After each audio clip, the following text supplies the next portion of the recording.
So it's time to talk about one of my favorite moves up there at the net, something I affectionately refer to as the sneaky poach. And the idea here is pretty simple. Your partner, the server, and the returner are engaged in a cross-court forehand rally. Ball is going back and forth. Hopefully from our previous instruction, you understand now that you're following the ball and you're moving back and forth with this ball, as is this net player. So we're seeing the ball move back and forth. We're seeing both net players shift with it to cover their respective areas of the court.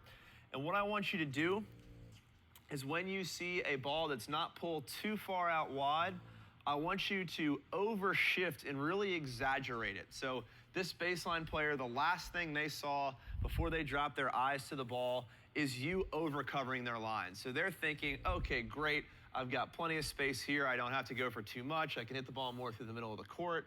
And then when their eyes drop, it's time to get sneaky. It's time to take off.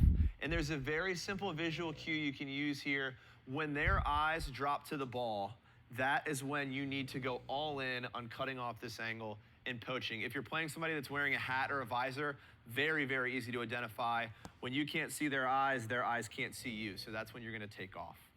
So in this first example, we'll show you the sneaky poach. The net player holds his ground, and the last thing his opponent on the baseline sees before his eyes drop to the ball is the net player covering the line.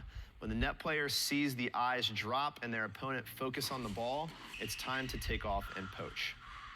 So now let's talk about the reverse sneaky poach, and it's a very similar idea. You're just gonna move in the exact opposite direction. So now, when your baseline player and your partner has hit the ball through the middle of the court, you're gonna actually sell the idea that you're poaching. You're gonna shift more towards the right.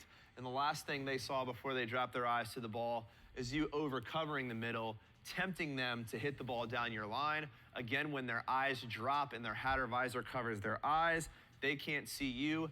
That's when you take off and you go back where you came from to cover your line and hopefully hit a volley into open court space in the middle.